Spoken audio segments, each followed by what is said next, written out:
So for you to go to eye doctor, the optometrist, whatever you call them, I found out that I need glasses. But to be fair, I spent a lot of my career looking at a computer screen, a phone screen, a laptop screen, a TV screen sometimes, sometimes even a movie screen. We'll get to that later. And I found out I need glasses for all of that screen activity because it is not good for me to be looking at, is it blue light? It's not good for me to be looking at that blue light for that extended period of time. So, glasses. Now, the shape of the glasses is obviously, I was going office siren, but the thing is, I don't look like an office siren. I look like a middle-aged parent, which I've remarked multiple times on my page, because when I wear them, I genuinely look like a strict parent who's like using your middle name to tell you off, so you know it's serious. But I have glasses now, and I only wear them when I am writing, and when I am reading, and when I am editing, etc. I have also, I've been trying to look at my screen less, buying physical books again, not just reading on a tablet, and drawing. I don't consider myself an artist, but I do, I dabble. I have a sketchbook, and I like to draw. Mostly my D&D characters, because as you know, I play a very cool fawn. Although we are wrapping up the campaign pretty soon because Joan, and I will get onto this because this is a talking point, but I have other things to talk about before I talk about that. Because Joan has been looking into running a Call of Cthulhu game for us, and I will get into that later so you can understand what Call of Cthulhu is. Because if I start now, then the entire episode is going to be about that, and I don't think we want that. I want to keep my listener retention for a little while longer. So yeah, I've been drawing. I enjoyed it. It's nice to be doing it traditional. I'm in no way good at it. I'm no art student, as we know. I studied English and psychology. But I'm like a casual artist. I'm not an artist, but I'm also like, why would you use the word drawer? Because that's like a drawer. Like in your desk, vanity, dresser, kitchen, wherever else you have drawers. God, I can't speak words. It's because I was saying drawer, and then I had to. Do I have a speech impediment, or has my English father just confused me on pronunciation? I guess we'll never know. Something that released recently, and I'm recording this literally the day before that needs to come out. But I'm recording this episode before the podcast needs to come out. The film has been out since. The film. I sound like a film student. No, the movie. It is a movie. It is. I watched a Minecraft movie. Joan dragged me along for the bit, Luckily, they did not subject anyone else to it. Well, Jay and Ollie have seen it, but Joan dragged me to a screening of a Minecraft movie. Now, I am not like a movie buff. I'm not a film student. I am just like a casual movie watcher. My letterbox is full with 5-star reviews because I feel bad when my reviews are like below a 3 or below a 4. Sometimes they deserve it though. Anyway, a Minecraft movie. I think if we hadn't gone to like a later screening and they weren't like teenagers and 20-somethings cheering and clapping for every single line that has gone viral on TikTok, I don't think I would have enjoyed it as much. There is like a difference between sitting in a silent theater as Jack Black just does endless exposition for you. Where was my sin? There's a difference, yeah. And a theater full of young adults erupting whenever he would say a line like chicken jockey or I am Steve, or what was the other line? It's all of them. Flint and Steel, there we go. They are insane. Okay. Some people were filming, I was not. I don't take my phone out in a movie theater, even if everyone else is, because I have a little bit of respect, and also I didn't need people to know I was there. I say that as if this is not a podcast that goes on to the internet. You guys are my friends. You're not strangers, right? I do have opinions. I think it could have been gayer. I think Jennifer Coolidge and the Villager being voiced by Matt Berry from What We Do in the Shadows, amazing. Sorry, that's a spoiler. I should have said, spoiler. Jennifer Coolidge falls in love with the unemployed kind of villager. I think that Steve, played by Jack Black, and Garrett, the guy played by Jason Momoa. Me saying these names is not an endorsement of their character or of them as a person. This is just I was dragged along to see this film, this movie. Anyway, I think the two adult men should have kissed. We need Old Man Yowie in our lives. And every time that they were on screen and their faces were like really close, it looked like they were about to. And Joan and I would like, nudge each other. And then sort of, the kissing action where like people they turn their hands into like beaks? I don't know. I'm trying to describe this to you because obviously this is audio only. Turn them into beaks and then you push them together and it's like the mwah, mwah, mwah, and they're both wood, mwah, mwah, mwah. That's what we were doing. We were basically just making our hands kiss whenever two adult men got marginally close to each other. Anyway, that was the film event of the year, the movie event of the year, the cinema event of the year. It is April. We're not even halfway through the year.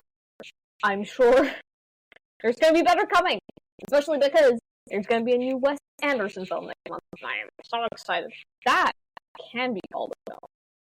A Minecraft movie was a movie. God. Anyway, let's move on.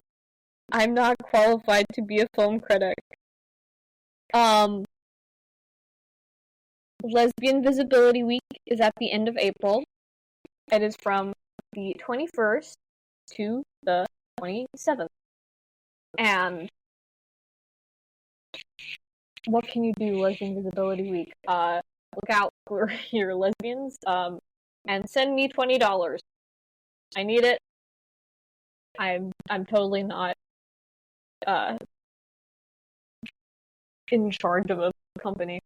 Why would I be? I'm only 25, guys. I'm only 25. Anyway, Lesbian Visibility Week, obviously important. Being a lesbian is pretty sick. And I can say that as a certified lesbian. I have a wife. I mean, I have a bisexual wife, but I have a wife. That's still so insane to say. And, man. How many months have we now been married? We got married in August, September, October, November, December, January, February, March, April. 8 months? 8 months. In 4 months, we'll have been married a year. That's crazy. That's insane. I can't believe that. I love Maria. She's my everything. It's really cool to call myself a lesbian. I think, I mean, when I was younger, there was such, like, I don't know if it was stigma, but it was like, lesbian felt like a dirty word, because a lot of the time, like, or at least a lot of famous gay women who are lesbians, by definition, didn't like calling themselves lesbians because they didn't like the word. They're like, no, I'm only gay, I'm not a lesbian. But, like, being a lesbian is sick. It's so cool. Take it from me, I mean, to be fair, if you watched the vlogs that I started making when I was 16, the vlogs that I started making when I was a child, I started all of those off with, I'm Kat, I'm a lesbian. But I did only start filming them, like, after I think I'd come out, like, a month or two before I started vlogging, and I was still kind of not used to using the word lesbian for myself. But, you know, now I'm 25. It's been almost 10 years, guys. And I can confidently call myself a lesbian. And it doesn't feel odd, and it doesn't feel dirty. It's just correct. But yeah, I love being a lesbian. It's amazing. I also love, get ready for this segue, I also love being a nerd. Wow, what a segue. I know, guys, right? I'm a genius.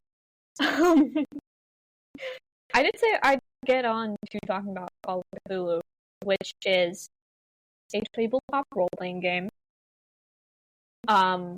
Which obviously, I mean, I think it's one of the other more popular systems.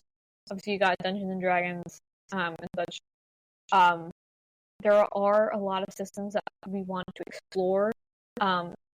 Played Dread one-shots a couple of times. I can speak, guys, I swear. Played some Dread one-shots a couple of times. We have been, like, looking at the World of Darkness systems, so, like, Vampire the Masquerade and Werewolf the Apocalypse, I think. And there's other systems, smaller systems, Blades in the Dark, Pathfinder. I can't think of any others off the top of my head. But Call of Cthulhu, I think, is one of the more popular ones. It, instead of using the D20, the 20-sided dice, as its main die, it uses the percentile die, the D100, and the D10.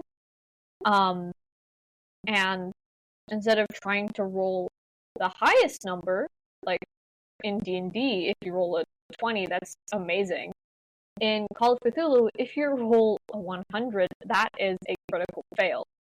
You want to roll the lowest score, like the lowest number that you can in relation to your stats and your scores. It is really cool. It's also, the system is not I mean, it's kind of fantasy, but it's more realistic in terms of you are not playing fantasy characters. You are playing random people in the 1920s in Massachusetts. Mostly, like, a lot of the pre-written games and such are set in Arkham. I think it's fictional. Guys, I didn't do well in geography. A fictional town, city in Massachusetts. I have only been to Boston and Salem. I didn't travel around the state that much as a kid, and I enjoy San Francisco. And the, like, archetypes of the jobs are really fun, because you can whatever. There's also, like, there's more modern systems, but the game that Joan is looking to run is more 1920s based. And instead of being a game master, like in D&D, the person who runs the game is called the Keeper, which is really cool. And that's what Joan is for our game. And it's the same group of us playing. So myself, Maria, Sakura, and Jaken are all playing the game again. I have looked into playing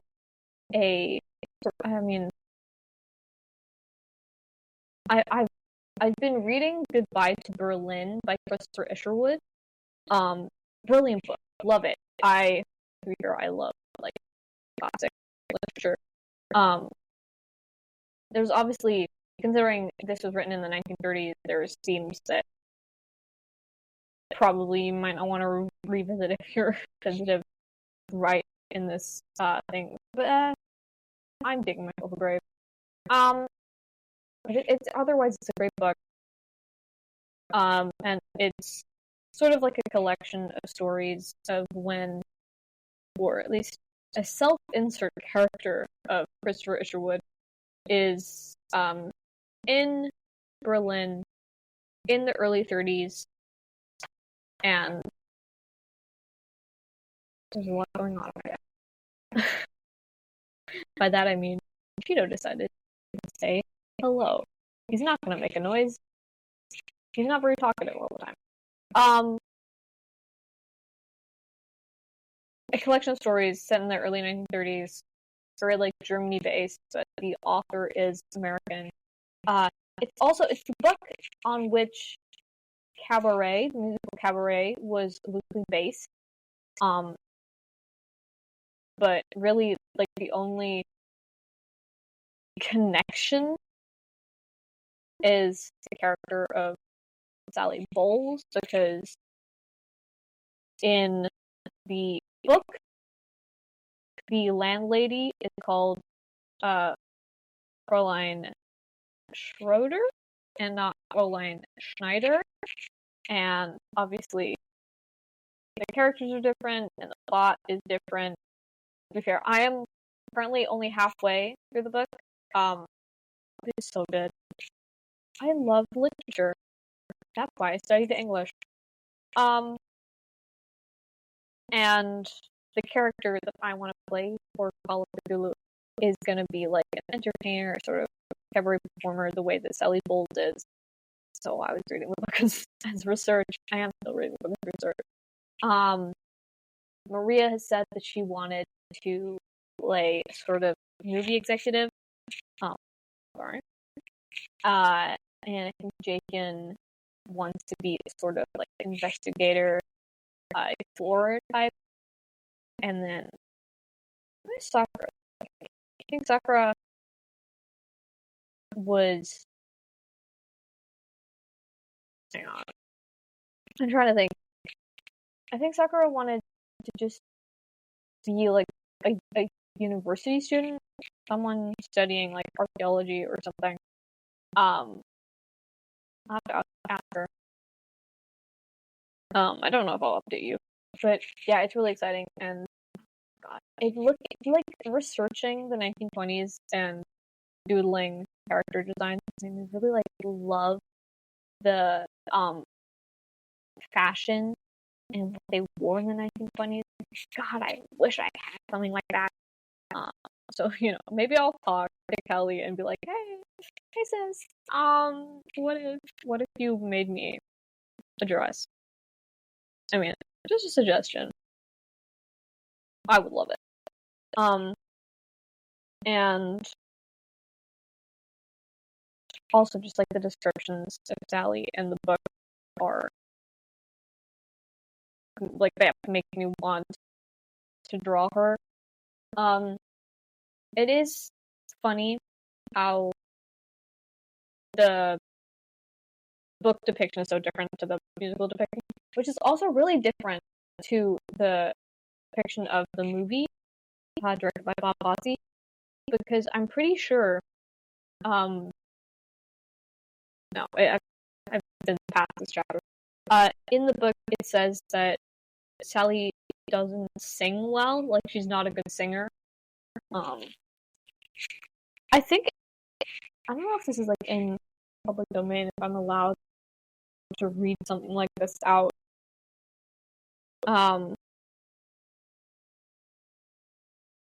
She's not like a good singer, and yet in the movie adaptation, she is played by Liza Minnelli.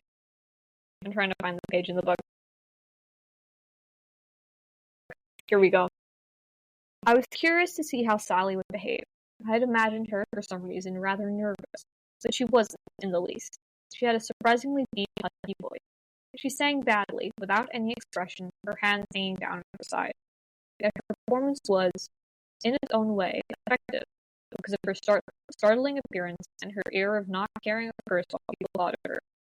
Her arms hanging carelessly limp, and to take it or leave it on her face, she sang. And then you go, Liza Minnelli.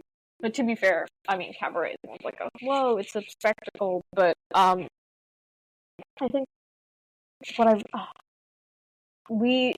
when I went to New York with my little sister, we only got to see like the outside of the August Wilson. I think that's where Cabaret the Cat was playing. Current revival, but they keep getting celebrity casting. And it's so beautiful. I've seen production shots, and I always watch like the award show performances and the talk show performances, and just like any professionally shot footage of the shows that I can see. And I'm so obsessed, especially because Life is a Cabaret. The song, I think it's just called Cabaret, but like the song Life is a Cabaret, Old Chum, is actually like saying so raw and so powerful, and that you kind of like understand, that's the kind of like person that Sally Bowles is meant to be. But I think in the musical she's a lot more like forward, a lot more entertaining, especially because she has a song Don't Tell Mama, and in that, there's a lot of energy, which is the opposite of the passage that I just read out from the book. Anyway, that was my info dump about Cabaret and Call of Cthulhu. I hope you enjoyed. I'm so excited to play, and I love. I'm gonna get so many new dice. I love having dice. Anyway,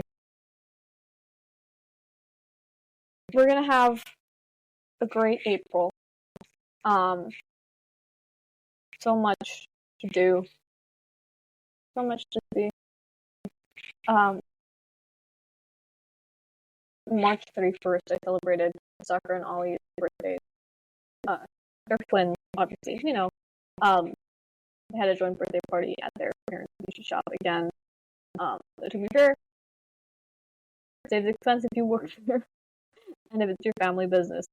Yeah, I love my friends. I'm so grateful to still be friends with a lot of friends in high school. Anyway, I hope to see you in the next edition of the podcast.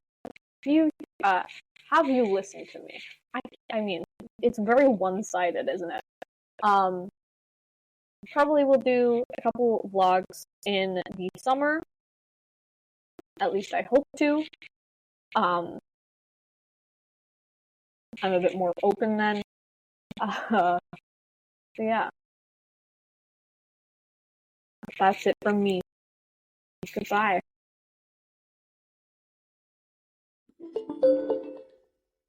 This is like a shorter episode.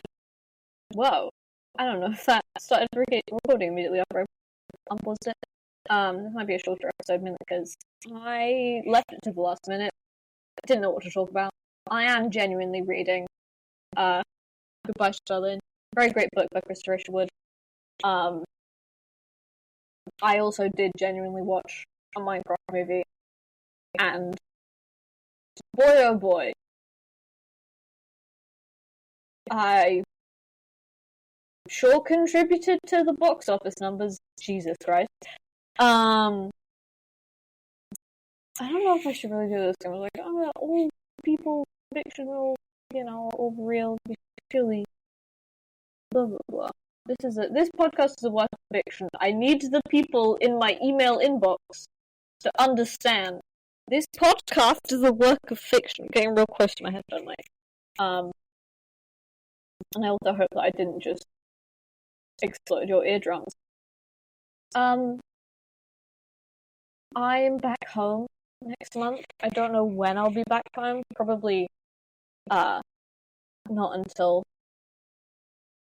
I mean, I'm still gonna have to record a podcast, but it's not gonna. It might be a rush job, or it might not even. I mean, I really want to get back to doing doll stuff, but I need a paying job because I'm ineligible. I am not monetized. That's where we are. To be fair, don't have enough subscribers, don't have enough watch hours. But I do hope to make some stop motion because those perform really well, and I enjoy making them, and I do miss making them when I'm up here at uni. Summer, baby! Anyway, I can't wait for the next episode. I'm sorry this episode is shorter than my others, but also I'm trying my best to I'm also talking for so long makes me thirsty. And also I have laundry going. So I can't be too long. I didn't want my alarm to go off in the middle of recording the podcast because the app that I use to do my laundry from bad application. Anyway, that's it for this episode. I think I only have 30 minutes of recording time. You'll hear me in the next one. Goodbye.